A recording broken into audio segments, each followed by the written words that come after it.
From a structuring perspective, with press releases and how we're going to use it, it's very similar to the non-Amazon strategy, except we're going to link to both the product search and the off Amazon product page.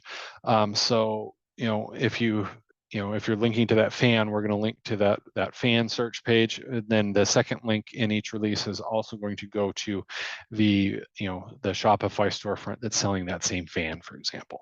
Again, frequency is up to you. Front run any seasonality. So if you know for a fact that okay, we're still selling the fans, we know that those are going to start really selling in June.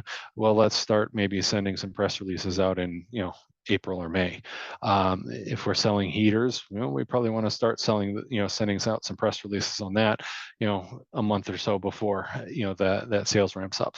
You're gonna know from your sales volume, or just kind of generally taking guesses if it's a new product, what that seasonality looks like. Obviously, if there's no seasonal aspect to it, then just send them out. You can add a third link if you want to the actual storefront itself, whether it's on or off Amazon, if you really want to. I don't have a strong feeling about that one way or another.